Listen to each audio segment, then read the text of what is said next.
नमस्कार दोस्तों। पिछली वीडियो में मैंने अपना राय रखा था कि क्या आदिपुरुष मूवी में गलतियां हैं और क्यों उसको बॉयकॉट करना चाहिए। लेकिन मैं चाहता था कि मैं अपने व्यूअर्स को एक्चुअली दिखा पाऊँ कि रामायण में एक्चुअली हुआ क्या था। And the movie makers, the script writers, the dialogue makers, उन्होंने एंड इवन द एक्टर्स कि उन्होंने ब्लंडर क्या किया। So luckily I found a video from a channel named super notion. So all the credit goes to him for this beautiful video.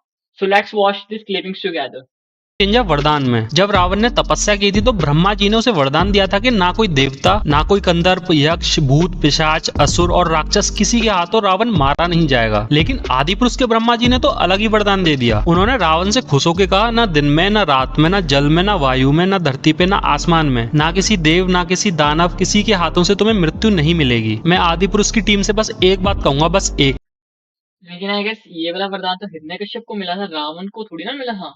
कि भाई मेरे 600 करोड़ फूंकने से पहले ये पता कर लेते कि ये वरदान त्रेता युग के रावण को नहीं, सतयुग के हिरण्यकश्यप को मिले थे, जिनका वध विष्णु जी के चौथे अवतार नरसिंह ने किया था। नेक्स्ट, इतनी बड़ी मूवी बना रहे हो तो यार ऐसे कौन सी गलती कर सकता है? इतना तो 10 साल के बच्चे को भी पता होती है यार ये सब। क्या होता है जब शूर्पणखा सीता माता को परेशान करती है तो लक्ष्मण जी शूर्पणखा की नाक काट देते हैं, जिसके बाद शूर्पणखा पहले उस राज्य के राजा खरदूषण के पास जाती है। जब वो राजा हार जाता है उसके बाद शूर्पणखा अपने भाई रावण के पास जाती है, लेकिन वो सबके सामने भरी सभा में जाती है और वहां पर सभी लोग अपने अपने ओपिनियन रखते हैं। लेकिन इन्होंने क्या किया, शूर्पणखा अकेले में रावण को सारी बातें बताती है। और वैसे भी ये आदिपुरुष वाले अगर भरी सभा दिखाते तो उस सभा में बोलने वाले कौन होते? वो रॉन्ग टर्न मूवी के राक्षस जिन्हें बोलना तक नहीं आ रहा था।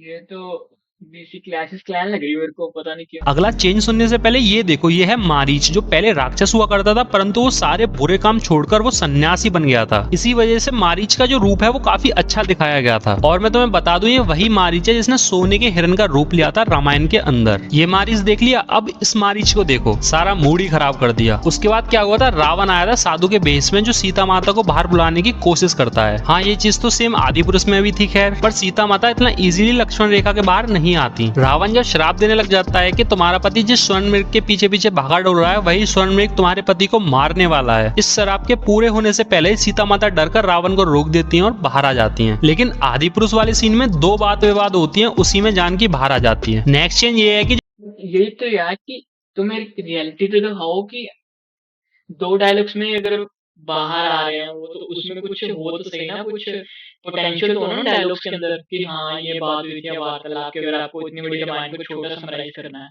लेकिन नहीं। जब राम भगवान स्वर्ण मृग को मार देते हैं तो उन्हें पता लगता है कि ये तो एक माया थी, तो वो वापस जाते हैं अपनी कुटिया में। लेकिन वहां पर उन्हें सीता माता नहीं मिलती और ना ही उन्हें कुछ समझ आता कि हुआ क्या है। लेकिन आदिपुरुष में एक साइड तो रावण सीता माता को उस चमगादड़, आई रिपीट चमगादड़ में लेके जा रहा होता है, और दूसरी साइड राम और लक्ष्मण उनका पीछा कर रहे होते हैं। नेक्स्ट चेंज भी इसी के जस्ट बाद में ही है, जब लंकेश जानकी माता को लेके जा रहे होते हैं अपने पुष्पक विमान में, तो एग्जैक्टली वो पुष्पक विमान था उस टाइम पे, हेलीकॉप्टर जो भी था। और ये क्या बैटमैन भाई, क्या ये जानवर पाल कर रखे हैं बंदे? उनका पीछा जटायु करता है, लेकिन रावण उनका पर काट देता है, जिसके बाद वो जमीन पर पड़े पड़े राम राम पुकार रहे होते हैं। वहीं राम भगवान और लक्ष्मण जी सीता माता को ढूंढते हुए जटायु के पास पहुंच जाते हैं। तो जटायु ने बताते हैं कि सीता माता को कौन लेके गया और किधर लेके गया है। और वहीं जैसा मैंने बताया, राम जी और लक्ष्मण जी पहले ही रावण का पीछा कर रहे होते हैं, तो जटायु उन्हें पहले ही मरा हुआ मिला था। मतलब उन्हें अपने आप ही पता था कौन है कहाँ गया है। नेक्स्ट चेंज पर तो मुझे गुस्सा ही ये रावण है कि कंस में सारा इतना ब्लैक एस्थेटिक बना के रखा हुआ है, लुक्स को, बैकग्राउंड को, पता नहीं क्या चीज है।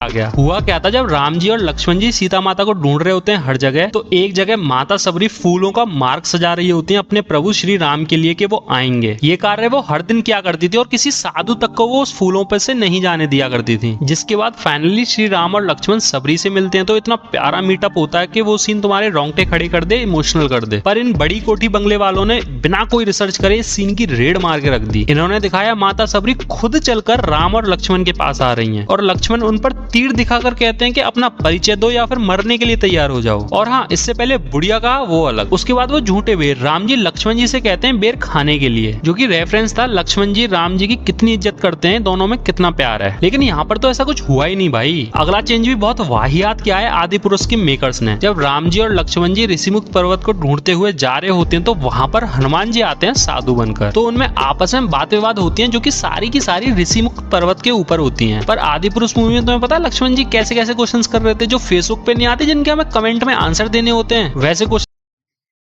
Like, what is your name? How old are you? Where are you from? ओए, क्वेश्चंस कर रहे थे हनुमान जी से, बताओ। जिसके तुरंत बाद राम जी और हनुमान जी सीधे गले मिलने लग जाते हैं। जब ये तो होना ही चाहिए था यार। हनुमान जी ने खुद कहा है रामायण में कि उनका स्थान हमेशा राम जी के चरणों में है। तो लाइक सीधा गले मिलना, हाँ ठीक है, चरण चरण स्पर्श करके फिर गले मिलना अलग बात है, लेकिन ये तो आई डोंट नो, ये एक्टिंग हो रही थी क्या? क्या एक्टिंग हो रही थी? कि हनुमान जी पहले पैरों को लगते हैं राम जी के। नेक्स्ट सीन था उसमें वो बाली और सुग्रीव के युद्ध में। रियलिटी में हुआ ये था, पहले एक बार लड़ते हैं बाली और सुग्रीव, फिर अगले दिन दोबारा लड़ते हैं और उसी में राम जी उनका वध कर देते हैं बाली का। ये and as far as I remember, उसमें क्या होता है कि जो सुग्रीव है उस उन्होंने गले में माला डाली होती है ताकि वो बाली से डिफरेंशिएट हो जाए, क्योंकि दोनों ट्विंस होते हैं। और तभी श्री राम जी को पता लगेगा कि किसके गले में माला नहीं है, वो उसको ही फिर वो मारेंगे। नॉर्मल और सिंपल स्टोरी थी, लेकिन आदि पुरुष के मेकर्स को पता नहीं क्या चुल हुई, इन्होंने एक ही फाइट कराई लेकिन उसमें भी बॉलीवुड वाले लॉजिक घुसा दिए। पता नहीं क्या था, वो पहाड़ गिर रहा है, वहां पर सुग्रीव सबको बचा रहे हैं, पीछे से बाली उन्हें मारने आ रहा है, वहीं पर उसका वध हो जाता है राम जी के हाथों। पता ही नहीं क्या करना चाह रहे थे। अगला चेंज भी बहुत बकवास है। जब हनुमान जी को बंदी बनाकर रावण के आगे लाया जाता है तो रावण भरी सभा में सबके आगे बैठा होता है, जिस सभा में सभी मंत्री अपना अपना अलग अलग फैसला सुनाते हैं। लेकिन आदि पुरुष में ना कोई सभा ना कुछ, इन्होंने पता नहीं क्या वो बिल्डिंग की सी दुकान खोल रखी थी। वो iron man This has to be the most trolled scene. This has to be the meme of the year too. Like क्या सही में, मतलब इसकी इतनी ज्यादा बेइज्जती हुई ना इस सीन की, लाइक कहने की हद नहीं है। Sketch देखो क्या ये रावण है कोई? किस एंगल से रावण लग रहा है ये? इससे तो मैं न डरूं, इससे कोई बंदा न डरे। रावण का तो मजाक ही बना दिया। और भाई वो डायलॉग हनुमान जी का, कपड़ा तेरे बाप का, तेल तेरे बाप का, आग भी तेरे बाप की तो जलेगी भी तेरे बाप की। ये भाई पीछे कौन से बंदे खड़े किए हुए हैं ये शक्ल से? ये तो कोई मुझे हॉलीवुड की जो गार्ड ऑफ गैलेक्सियन वाली मूवीज के वहां से उठाए लग रहे I हैं। mean, क्या फूक के स्क्रिप्ट लिखी थी भाई तुमने। अगले चेंज में तो मैं ये कहना चाहूंगा कि उसमें तो कोई चेंजेस भी नहीं होने चाहिए थे भाई। राम सेतु एक ऐसा सेंसिटिव टॉपिक है जिसे जैसा है वैसा ही दिखाओ। जैसे जब राम भगवान ब्रह्मास्त्र चलाने वाले होते हैं समुद्र पर, तो वो प्रकट होकर माफी मांगता है कि वो अपनी पूजा में विलीन था। फिर उससे राम भगवान पूछते हैं कि इस समंदर को पार कैसे करें, तो वो बताता है कि नल और नील नाम के दो भाई हैं जिन्हें श्राप मिला हुआ था कि वो जो भी चीज समंदर में डालेंगे वो डूबेगी नहीं। इसके अलावा श्री राम कहते हैं कि उनका ब्रह्मास्त्र जब एक बार धनुष पर चढ़ जाए तो उसे वापस नहीं रख सकते, तो समंदर देव उन्हें तीर उत्तर दिशा में चलाने के लिए कह देते हैं। फिर राम जी की सेना पत्थर लाती है, हनुमान जी राम जी के मुंह में हर पत्थर पर श्री राम लिख देते हैं और वो पत्थर नल और नील के द्वारा समंदर में फेंके जाते हैं, जिससे राम सेतु बनता है। सिंपल था। लेकिन आदि पुरुष में क्या हुआ, राम जी ने ब्रह्मास्त्र चढ़ाया, समुद्र देव आए, उन्होंने कहा आप अपनी सेना से कहिए आपका नाम लेकर मुझ में पत्थर फेंके, मैं डूबने नहीं दूंगा, बस खत्म। और वो ब्रह्मास्त्र जो चढ़ाया था वो भी वापस रख लिया। भाई यार 600 करोड़ का गांजा फूका था क्या आदि पुरुष मूवी वालों ने? राम सेतु की इतनी प्यारी हिस्ट्री को बदल के ही रख दिया। क्या इम्पैक्ट पड़ेगा अपनी आने वाली जनरेशन पर, कभी सोचा है? अगला चेंज जब है जब विभीषण पहली बार राम जी से मिलने आते हैं तो वो अपने साथ कुछ मंत्रीगण भी लाते हैं और बड़ी इज्जत के साथ आते हैं, लेकिन मूवी में विभीषण ऐसा लग रहा था जैसे कुछ चोरी करके भागेगा और ये तो सरोजनी सरोजनी नगर से लाया हुआ विभीषण लग रहा है। वो देखो साथ में अपनी बीवी को भी ले आया, जबकि त्रेता युग में लेडीज का ऐसे आना वर्जित था। और ऊपर से विभीषण और उसकी बीवी आपस में बात भी तो कैसे कर रहे थे रावण का सिंहासन लेने की, जैसे अनुपमा में बरखा भाभी अनुज की प्रॉपर्टी ले रही हो, मतलब हद है यार। अगला चेंज जब है जब एक फ्लैशबैक आता है श्री राम का, जिसमें वो अपने पिता दशरथ जी से बात कर रहे होते हैं। उस जगह क्या किया है भाई इन्होंने, राम जी को ज्यूस बना रखा है। भाई वो सनातनी थे, ना कि किसी आश्रम के कथावाचक। थोड़ा तो ड्रेसिंग सेंस रख लेते, थोड़ा तो कैरेक्टर डिजाइन कर लेते। 600 करोड़ में ये भी नहीं हो पाता क्या? और हाँ वो क्या ही सीन था सीता माता को रणभूमि में दिखाने वाला, मतलब कुछ भी दिखा रहे हो। कितना भद्दा मजाक था वो भाई, उसे देख के कितना अजीब लग रहा था। अगला चेंज तो क्या ही डिजास्टर था भाई, पूछो ही मत। जब हनुमान जी संजीवनी लेने जाते हैं तो वो जैसे तैसे संजीवनी के पहाड़ तक पहुंचते हैं, तो वहां जाके थोड़े से कंफ्यूज हो जाते हैं कि इनमें से कौन सी संजीवनी बूटी है, क्योंकि सारी की सारी एक जैसी दिख रही थी और उन पर समय भी कम था, जिस वजह से वो पूरा का पूरा पहाड़ी लेके चले जाते हैं। पर बीच रास्ते में श्री राम के भाई भरत कोई मायावी राक्षस समझकर उनमें तीर मार देते हैं, पर एट दी एंड वो जैसे तैसे पहुंच ही जाते हैं, जिसके बाद लक्ष्मण जी ठीक हो जाते हैं। तो जो वैद्य होते हैं वो हनुमान जी से कहते हैं कि इस पहाड़ को वापस रख के आना होगा, क्योंकि भविष्य में किसी को भी संजीवनी की जरूरत पड़ सकती है। पर मेरे भाई देखो आदि पुरुष वालों ने क्या किया, हनुमान जी गए आराम से संजीवनी पहचान ली और बोले मन में कि संजीवनी की जरूरत तो सबको पड़ेगी, और सीधा पहाड़ लेके वापस आ गए। जिसके बाद संजीवनी लक्ष्मण जी की तो लगाई लगाई पूरी सेना तक के लगा दी भाई। और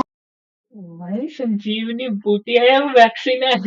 सबको लगा रहे हो। वो पहाड़ भी वहीं के वहीं छोड़ दिया, उसे वापस ही नहीं रख के आए। अगला चेंज है उस छपरी फ्लैश का, जिसे इंद्रजीत बना दिया गया। तो रियलिटी में ये हुआ था, इंद्रजीत को वरदान मिला हुआ था, जब भी वो अपनी हेमंत की अगर देखो एक कार्टूनिस्ट एनिमेशन है, कितने देखने में कितने डिजायरेबल, कितने मतलब इम्पैक्टिव लग रहे हैं, लग रहा है कि हाँ भाई कुछ है, कि एक इम्पैक्ट सा माइंड में क्रिएट हो रहा है। कुलदेवी निकुम्बिला का तांत्रिक यज्ञ करेगा तो उसे एक दिव्य रथ प्राप्त होगा, जिसके घोड़े मन की गति से चलेंगे। जब भी वो उस रथ पर होगा, ना तो उसे कोई हरा पाएगा ना ही मार पाएगा। तो ये बात विभीषण ने राम जी और लक्ष्मण जी को बता दी थी। जिसके बाद जब इंद्रजीत यज्ञ करता है तो उसका यज्ञ को सफल नहीं होने देते, जिसके बाद लक्ष्मण जी उनका वध कर देते हैं। लेकिन पता है आदि पुरुष में क्या बताया है, इंद्रजीत जब भी उस स्विमिंग पूल में होगा येलो कलर वाले में, तो उसकी शक्तियां काम नहीं करेंगी, जिस वजह से लक्ष्मण जी उसे पानी में ले जाके अंदर ही मार देते हैं। अगला चेंज वो था जो पुष्पक विमान था ना चमगादड़ जैसा, उसकी और हनुमान जी की फाइट होती है। मतलब एक चीज सोच के देखो, मूवी के मेकर्स ने कैसे सोचा होगा कि अगला सीन होगा हनुमान जी वर्सेस पुष्पक विमान, और हाँ लास्ट में एक और दूसरा पुष्पक विमान भी दिखाया था। क्या ही लॉजिक लगाए हैं भाई, ये सब तो बेकार था ही। कम से कम राम ये भाई कौन सा ये क्या क्या दिखा रहे हो कि हाँ आर्किटेक्ट है, ब्लैक है, मतलब एस्थेटिक लुक्स कौन सी आ रही, क्या जो कौन रावण सा। की लड़ाई तो सही दिखा देते। जब श्री राम रावण को हरा नहीं पा रहे थे, तो विभीषण ने बताया था कि इसकी नाभि में अमृत है, जिसके बाद राम जी ने उनकी नाभि में ब्रह्मास्त्र चलाकर उसके सारा अमृत सुखा दिया था, और रावण मरते मरते श्री राम बोल के गया था। लेकिन यहाँ तो अलग ही सीन हुआ, राम जी ने अपने आप ही सोच लिया कि रावण के पेट में तीर मार दो, और रावण हंसते हंसते मरा। मतलब यार देखो इन्होंने, मुझे जहां तक मुझे लगता है इन्होंने ना एक रामायण को मॉडिफिकेशन करके उसको एक एक्शन मूवी करने के तरीके से दिखाया। अगर ये एक नॉर्मल एक्शन मूवी बनाते तो भी लोगों को या मुझे समझ आता कि क्या कर रहे हैं क्या नहीं कर रहे हैं, बट ये सब करने की जरूरत नहीं थी। अगर नॉर्मल रामायण दिखा देते तो भी बेटर होता। इतना फालतू का इन्होंने हाइप क्रिएट करी, लोगों के सेंटिमेंट्स को हर्ट किया। तो बस बेसिकली यही चेंजेस थे जो रिक्वायर्ड थे, या फिर जो होने, ये तो मेन मेन है ना जो नहीं होनी चाहिए था। और भी छोटी मोटी कितनी डिटेलिंग मिस्टेक्स है वो जो नहीं होनी चाहिए थी। बट नेवरदलेस अब जो हो चुका उसको तो नहीं कर सकते। बट हाँ ये है कि आने वाले फ्यूचर जनरेशन को लिए ये एक मैसेज है कि हाँ कभी भी ऐसी पिक्चर्स को ना प्रमोट करें, ताकि फिल्म मेकर्स को अपने आप होश आए, अक्ल आए कि हमें क्या लोगों को दिखाना है क्या नहीं। सो वीडियो पसंद आई हो तो do like, comment and subscribe to the channel. Love you all. Take care. Bye bye.